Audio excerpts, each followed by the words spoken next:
Everyone, welcome back to our channel prime learning. This is Bharti Sharma.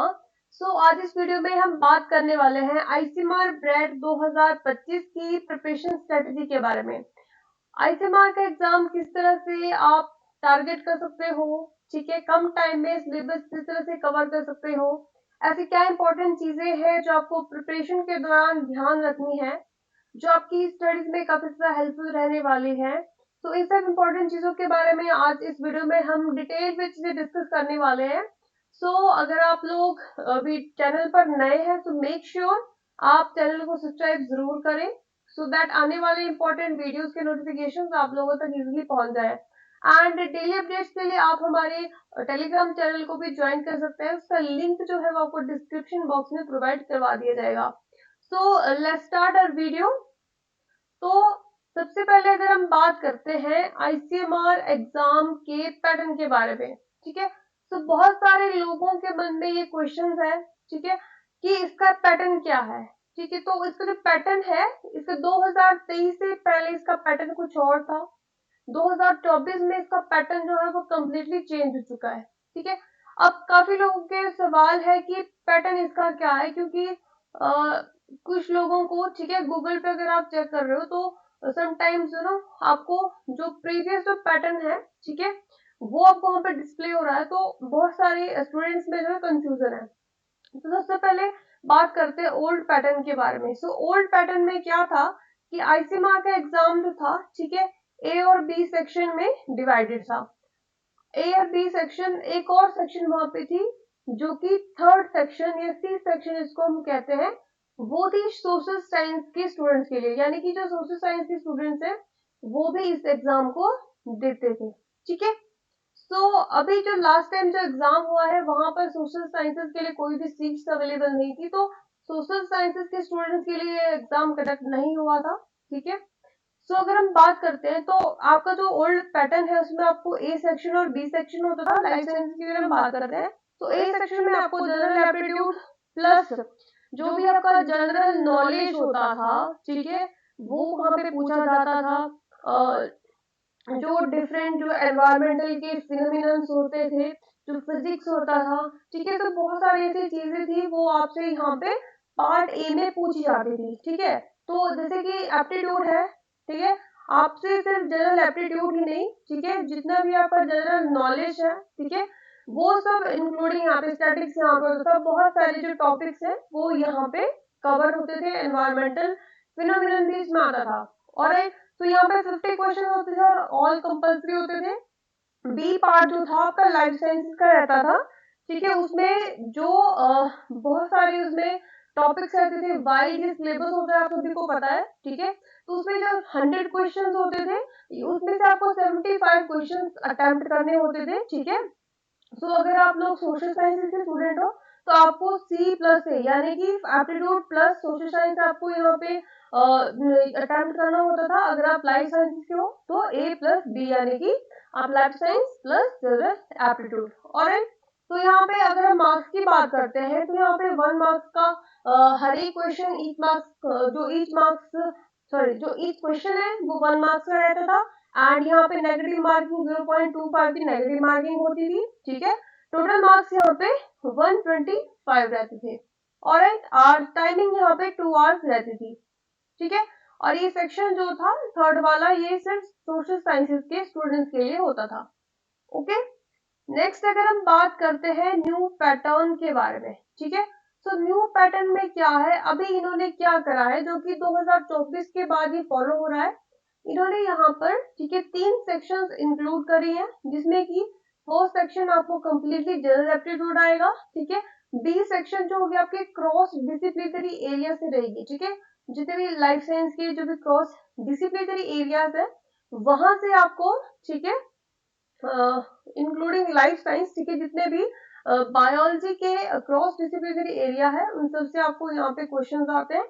और जो आपका C section होती है वहां पे ये सब्जेक्टिव ही होती है और ये सिलेक्टिव होती है। आई मीन यहाँ पे आपको एटलीस्ट 11 यूनिट्स या 11 डिफरेंट चैप्टर्स या टॉपिक आप लोग बोल सकते हो। ठीक है, तो वो वहां पे आपको दिए जाते हैं जिसमें कि आपको एक सिलेक्ट करना होता है। ठीक है, फॉर एग्जाम्पल यहाँ पे आपको बायोकेमिस्ट्री है, ठीक है, बायोलॉजिकल साइंसेज है, माइक्रोबायोलॉजी है, पब्लिक हेल्थ है, नर्सिंग है, तो इनमें से आपको कोई एक चूज करना होता है, ठीक है।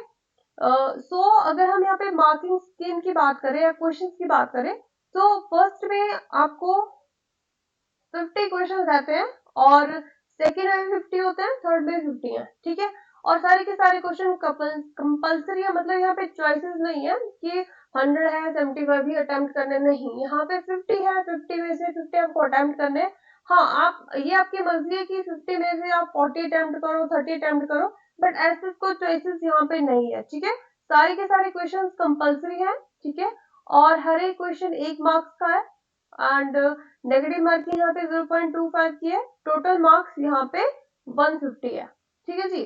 तो यहाँ पे 125 मार्क्स का पेपर रहता था, ठीक है, प्रीवियस ट्रेंड के अकॉर्डिंग, एंड अभी जो है 150 मार्क्स का जो है वो क्वेश्चन पेपर है, एंड टाइमिंग यहाँ पे सेम ही है, यानी कि 2 आवर्स, ठीक है।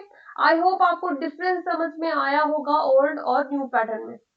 चलिए, तो नेक्स्ट अगर हम बात करते हैं कट ऑफ के बारे में, ठीक है, तो ये गाइडलाइंस जो है आपको एचआरडीसी की वेबसाइट पे, ठीक है, मिल जाएंगी। वहां पे आप आईसीएमआर की जो भी गाइडलाइंस है आईसीएमआर के सिलेक्शन प्रोसेस की, वो यहाँ पे दी हुई है, तो आप लोग भी रीड आउट कर सकते हो। तो अगर हम बात करते हैं तो काफी सारे स्टूडेंट्स का ये भी क्वेश्चन है कि कट ऑफ क्या थी, आईसीएमआर के 2024 की कट ऑफ क्या थी, तो आप लोग यहाँ पे देख सकते हो।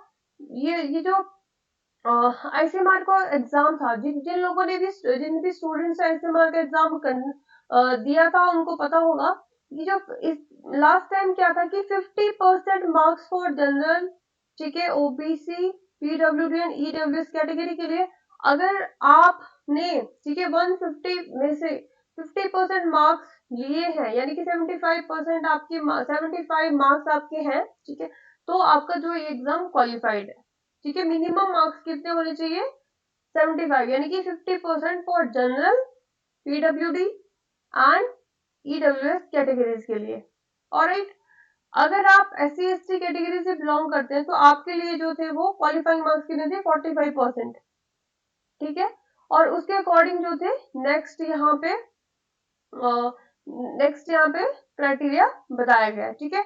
और सीट्स की अगर हम बात करते हैं तो लास्ट टाइम 500 प्लस सीट्स थी, आईसीएमआर में 500 प्लस सीट्स थी, जिसमें की जो 300 एंड समथिंग स्टूडेंट्स, ठीक है, वो यहाँ पे क्वालिफाई होते कैटेगरी फर्स्ट में। तो जैसे डीबीटी में होता है कि कैटेगरी 1 होती है, कैटेगरी 2 होती है, लास्ट टाइम आईसीएमआर में भी ऐसा ही रिजल्ट आया था, एक कैटेगरी 1 और कैटेगरी 2। तो जो भी स्टूडेंट कैटेगरी 1 में क्वालिफाई हुए थे, ठीक है, सो वो इंडिया में किसी भी यूनिवर्सिटी में, ठीक है, किसी भी कॉलेज में आईसीएमआर की फेलोशिप के लिए एलिजिबल थे। वो कहीं भी जाकर के आईसीएमआर की जो फेलोशिप थी, ठीक है, उसको विड्रॉ कर सकते थे, किसी भी यूनिवर्सिटी को ज्वाइन कर सकते थे, ठीक है। नेक्स्ट, जो भी कैंडिडेट कैटेगरी सेकंड में क्वालिफाई हुए थे, ठीक है, वो जितने भी आईसीएमआर एफिलिएटेड इंस्टीट्यूट है, यानी 27 इंस्टीट्यूट है, ठीक है, ऑल इंडिया में आईसीएमआर से एफिलिएटेड है, ठीक है, सो वो वहां पे जाकर के ज्वाइन कर सकते थे और अपनी फेलोशिप जो है विड्रॉ कर सकते थे, ठीक है। सो ये एक इम्पोर्टेंट इंफॉर्मेशन थी आप सभी के लिए। कट ऑफ के बारे में काफी लोग पूछ रहे थे, तो यूजी यानी कि जनरल कैटेगरी वालों के लिए 50% का क्राइटेरिया है, आपको 50% मिनिमम मार्क्स यहाँ पे लेने पड़ेंगे, ठीक है। एंड जो एस सी है, ठीक है, उसके लिए आपको, ठीक है, 45% यहाँ पे मार्क्स लेने पड़ेंगे। ऑलराइट, नेक्स्ट हम बात करते हैं एग्जाम स्ट्रेटेजी के बारे में, कि अगर आप आईसीएमआर का एग्जाम टारगेट कर रहे हो तो ऐसी कौन सी इंपॉर्टेंट चीजें हैं, ठीक है, जिनको आपको एग्जाम की तैयारी करते टाइम, ठीक है, आपको ध्यान रखना है। सबसे पहले बात है analysis of ICMR syllabus. First of all आपको आईसीएमआर का सिलेबस देखना है, ठीक है, उसका एनालिसिस करना है। सेकेंड, आपको अपनी प्रिपरेशन का लेवल देखना है कि आपकी अभी तक कितनी प्रिपरेशन है, ठीक है। अभी काफी सारे स्टूडेंट्स सीएसआईआर नेट का एग्जाम दे चुके हैं एंड काफी सारे स्टूडेंट्स का काफी अच्छा गया होगा, बट जिनका एग्जाम अच्छा नहीं गया है, ठीक है, वो डेफिनेटली आईसीएमआर का एग्जाम टारगेट कर सकते हैं। आपका मोस्ट ऑफ सिलेबस जो है आईसीएमआर और सीएसआर का सेम ही है, ठीक है। सो आपकी आधे से ज्यादा प्रिपरेशन तो वैसे ही हो चुकी है। तो नेक्स्ट आपको यहाँ पे अपना प्रिपरेशन का लेवल देखना है, उसके बाद आपको अपने जो स्ट्रॉन्ग एरियाज है या फिर वीक एरियाज है उनको एनालाइज करना है। उसके बाद अपने बेसिक्स, अगर आपके बेसिक्स क्लियर नहीं है तो आईसीएमआर एग्जाम के लिए आपके बेसिक्स क्लियर होना बहुत जरूरी है। बिकॉज ये जो एग्जाम है, ठीक है, सीजर नेट के एग्जाम से काफी डिफरेंट है। सीजर नेट में जो है वो आपसे डीप नॉलेज वहां पे मांगा जाता है, बट आईसीएमआर के एग्जाम में आपसे wide knowledge, number of topic, कितने चीजों के बारे में आपको पता है, ठीक है। डीप नॉलेज यहाँ पे नहीं पूछा जाता, यहाँ पे वाइड जो नॉलेज है, कितने चीजों के बारे में आपको पता है, ठीक है, वो यहाँ पे पूछा जाता है। ऑलराइट, आपके बेसिक्स कितने क्लियर है यहाँ पे बहुत ज्यादा मैटर करता है। And do not fair for part A, ठीक है। पार्ट ए को आपको बिल्कुल भी घबराना नहीं है, एंड आप इसको आप कैसे टारगेट कर सकते हो उसके बारे में भी आगे हम डिस्कस करेंगे। आपको पे पीवाईक्यू प्रैक्टिस करना है, ठीक है, मॉक टेस्ट लगाना है, एंड 5 to 6 आवर की डेली आपको क्या करनी है, स्टडी आपको करनी है, ठीक है। सो वन बाय वन हम बात करेंगे। सबसे पहले हम बात करते हैं analysis of ICMR bread syllabus. Syllabus निकालिए, ठीक है। सिलेबस जो है आपके, ठीक है, टेलीग्राम चैनल पर अपलोड हो चुका है, ठीक है। आप लोग वहां से सिलेबस डाउनलोड कीजिए। Section A, section B, section C, तो जो भी आप सेक्शन सी में यूनिट, ठीक है, या फिर जो भी आप चूज करते हैं, ठीक है, टॉपिक, उन सबको आप उनका सिलेबस देखिए एक बार। सिलेबस में क्या है, तो मोस्ट ऑफ स्टूडेंट्स, ठीक है, काफी मोस्ट ऑफ स्टूडेंट का जो, अगर आप यहाँ पे मैच करोगे तो सबका सिलेबस जो है सीएसआईआर के जैसा ही है, ठीक है। यानी कि आप सीजन में देखते हो, सेक्शन बी में अगर हम देखते हैं, बायोकेमिस्ट्री होती है, सेल बायोलॉजी होती है, मॉलिक्यूलर बायोलॉजी होती है, cell signalling, animal physiology, genetics, evolution, ठीक है, जो टेक्निक्स है, बायो टेक्नोलॉजिकल टेक्निक्स है, इम्यूनोलॉजी है, तो ये सभी यहाँ पे कॉमन है, ठीक है। और अगर मैं बायोलॉजिकल, यहाँ पे मैंने बायोलॉजिकल साइंसेस का सिलेबस थोड़ा सा लिया है, ठीक है, इसमें आपको life sciences, human biology and botany, ठीक है, तो आपको यहाँ पे developmental biology and physiology, immunology, genetics, ठीक है, बॉटनी में आपको photosynthesis and respiration, plant hormone, secondary metabolic stress, जो, ठीक है, सो ये सब इंपॉर्टेंट टॉपिक्स, तो ये सब मैक्सिमम टॉपिक्स जो है आपके सीएसआर में ही कवर हो चुके हैं, ठीक है। यानी कि 50 to 60% प्रिपरेशन अगर आपने अच्छे से सीएसआर की करी है तो वो आपकी ऑलरेडी हो चुकी है। सो आपको यहाँ पे इनके बेसिक्स पे ज्यादा फोकस करना है, ऑलराइट।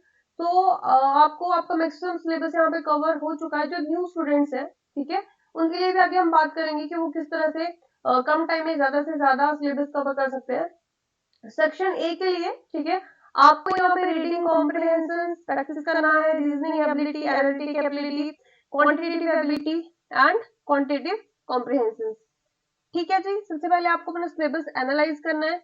उसके बाद आपको क्या करना है, next is know your preparation level. अब आपको यहाँ पे अपना प्रिपरेशन लेवल देखना है, ठीक है। आपको क्या करना है, प्रीवियस ईयर का क्वेश्चन पेपर निकालना है, ठीक है, 3 घंटे का अपना टाइमर सेट करना है और एग्जाम अटेम्प्ट करना है। उसके बाद आपको अपने जो आंसर है उसको मैच करना है, देखना है कि कितने क्वेश्चन आपके सही है, कितने गलत है, उसको कितनी मिस्टेक्स आपसे हुई है, उस एग्जाम को एनालाइज करना है, ठीक है। इससे क्या होगा कि आपको अपना प्रिपरेशन लेवल समझ में आ जाएगा कि आपका कितना प्रिपरेशन अभी तक हो चुका है और कितनी ज्यादा मेहनत करने की भी जरूरत है, alright. Next is analyse your strong and weak areas. जो आपको स्ट्रॉन्ग एंड वीक एरियाज जो है वो पार्ट बी और सी के लिए आपको एनालाइज करना है, ठीक है। जो आपका वीक एरिया उसको स्ट्रेंथन करना है और स्ट्रॉन्ग एरिया उसको रिवाइज करना है, ठीक है।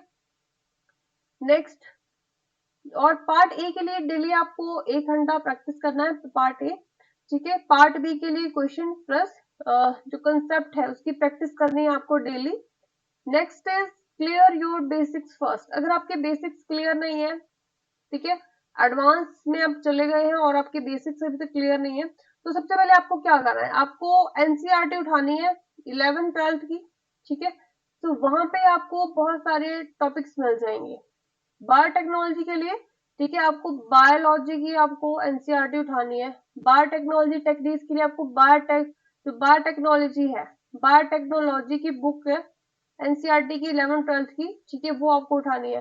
तो वहां से आप ज्यादा से ज्यादा सिलेबस भी कवर कर सकते हो, ठीक है। और जो अपने बेसिक्स है उनको क्लियर कर सकते हो। ऑलराइट, सो आईसीएमआर में वाइड रेंज में क्वेश्चन पूछे जाते हैं, डीप रेंज में नहीं पूछे जाते हैं, ठीक है।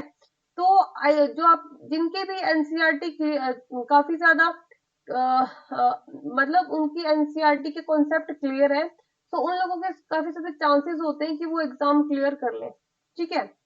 आपको वाइड रेंज ऑफ टॉपिक्स पे आपको फोकस करना है, डीप पे नहीं करना है यहाँ पे, ठीक है। एंड आपको ट्राई करना है कि आप मैक्सिमम से मैक्सिमम टॉपिक्स यहाँ पे आप कवर कर सको। ऑलराइट, नेक्स्ट हम बात करते हैं कि do not fair for part A. देखो पार्ट ए की आपको घबराना नहीं है, ठीक है। डेली आप प्रैक्टिस कीजिए, आप सीएसआर के क्वेश्चन उठाइए, ठीक है।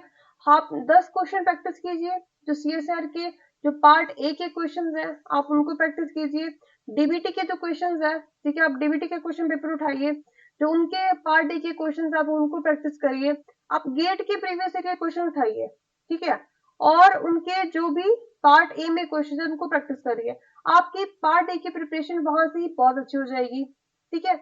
और उसके बाद हम बात करते हैं पीवाईक्यू। आपको पीवाईक्यू उठाने हैं, ठीक है। सो पार्ट ए के लिए, पार्ट बी, सी के लिए यहीं से हो जाएंगे। मैक्सिमम आपको डीबीटी जेआरएफ के क्वेश्चन पेपर उठाने हैं, आईसीएमआर के प्रीवियस ईयर के क्वेश्चन पेपर उठाने हैं, सीएसआर नेट के पार्ट बी के क्वेश्चन पेपर आपको प्रैक्टिस करने हैं। साथ में आप गेट, ठीक है, गेट के आपको क्वेश्चन प्रैक्टिस करने हैं, ठीक है, गेट, बीटी और एक्सेल के, ठीक है। तो आपकी बहुत अच्छी प्रिपरेशन यहीं से ही हो जाएगी। उसके बाद आपको क्या करना है, आपको मॉक टेस्ट लगाने हैं, ठीक है। आपको एग्जाम से पहले एटलीस्ट 3 to 4 मॉक टेस्ट लगाने हैं। इससे क्या होगा, आपका जो टाइम मैनेजमेंट है वो इम्प्रूव होगा, आपकी जो मिस्टेक्स हैं एग्जाम के दौरान वो इम्प्रूव होगी, ठीक है। टाइमर लगाना है 2 घंटे का, उसमें आपको एग्जाम को अटेम्प्ट करना है, फिर एग्जाम को एनालाइज करना है, ठीक है। इससे आपकी जो प्रिपरेशन है काफी ब्रश अप हो जाएगी, ठीक है। अब एक चीज और है, ये जो लास्ट टाइम क्या था कि काफी सारे स्टूडेंट को ये प्रॉब्लम आई थी। अब 150 जो क्वेश्चंस आते हैं, ठीक है, एग्जाम में, और 120 आपके पास मिनट होते हैं, ठीक है। तो यहाँ पर आपको स्पीड का बहुत ध्यान रखना पड़ेगा। और लास्ट टाइम क्या था कि जो पार्ट ए है उसके क्वेश्चन इतने भी इजी नहीं थे कि आप बहुत जल्दी जल्दी उनको कर पाओ, आपको थोड़ा सा टाइम वहां पे लग रहा था, एग्जाम लेंथी था, ठीक है, एग्जाम लेंथी था। और कुछ स्टूडेंट्स जो है वो पार्ट ए के कुछ मतलब 8 से 10 क्वेश्चन भी नहीं पहुंच पाए थे और टाइम उनका ओवर हो चुका था एग्जाम का। तो आपको यहाँ पे अपनी स्पीड का बहुत ज्यादा ध्यान रखना है, ठीक है, एक्यूरेसी का बहुत ज्यादा ध्यान रखना है, ठीक है। यही यहाँ पे इस एग्जाम में सबसे बड़ा चैलेंज रहता है, ठीक है। क्वेश्चन आता है तो ठीक है, नहीं आता है तो स्किप। ऑलराइट, तो आपको इसका प्रैक्टिस करना पड़ेगा। Next is study daily at least 5 to 6 hour. आपको एग्जाम के लिए एटलीस्ट इसकी प्रिपरेशन के लिए 5 से 6 आवर्स का आपको टाइम देना है, आपको स्टडी करना है, ठीक है। आप डेफिनेटली अपना जो गोल है वो अचीव कर लेंगे, ठीक है जी। नेक्स्ट हम बात करते हैं योर टारगेट, कि कितने मार्क्स का टारगेट लेके आपको चलना है। अभी हमने बात किया कि 50% का क्राइटेरिया है, ठीक है, 50 मिनिमम है, ठीक है।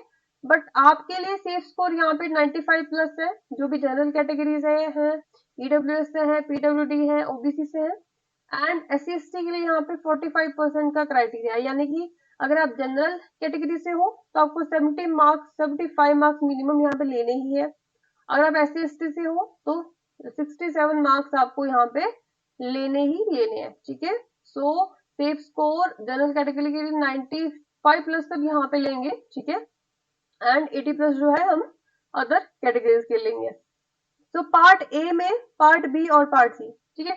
सो पार्ट ए में 50 में से आपको एटलीस्ट 25 क्वेश्चन अटेम्प्ट करने हैं, ठीक है। पार्ट बी में आपको एटलीस्ट 50 में से 40 क्वेश्चन, आप ज्यादा भी कर सकते हो जितनी आपकी कैपेबिलिटी है, बट एटलीस्ट आपको 40 क्वेश्चन यहाँ पे लेने हैं, ठीक है। एंड पार्ट सी में से भी आपको 50 आउट ऑफ 40 क्वेश्चन यहाँ पे अटेम्प्ट करने हैं, ठीक है। यानी कि आपका 105 मार्क्स यहाँ पे बन रहे हैं, कुछ नेगेटिव भी हो जाएंगे तो 90 to 95 अगर आपके मार्क्स यहाँ पे आ जाते हैं तो ये काफी हद तक सेफ स्कोर है, आपके काफी ज्यादा चांसेस है कि आपका एग्जाम जो है वो क्वालिफाई हो जाए, ठीक है। तो ये कुछ प्रिपरेशन स्ट्रेटेजी थी, ठीक है, इंपॉर्टेंट चीजें थी जो भी न्यू स्टूडेंट्स हैं, ठीक है। जो भी इस एग्जाम के लिए अभी तक फेमिलियर नहीं है, तो आप एनसीईआरटी को जरूर प्रेफर कीजिए, एनसीईआरटी पढ़िए, ठीक है। प्रीवियस ईयर क्वेश्चंस देखिए, आपको समझ में आ जाएगा कि आपसे बेसिक क्वेश्चन पूछे जाते हैं, ठीक है। साथ में सीएसआर का जो सिलेबस है उसको भी लेके चलिए, जो भी सीएसआर का आपने करके रखा है वो कीजिए, बट अपने बेसिक सबसे पहले क्लियर कीजिए यहाँ पर, ठीक है। तो आपके काफी ज्यादा चांसेस है कि आपका एग्जाम डेफिनेटली क्लियर हो जाएगा। अगर वीडियो आपको हेल्पफुल लगा हो, वीडियो को लाइक जरूर कीजिए, चैनल को सब्सक्राइब कीजिए। This is all about today. Thank you so much all.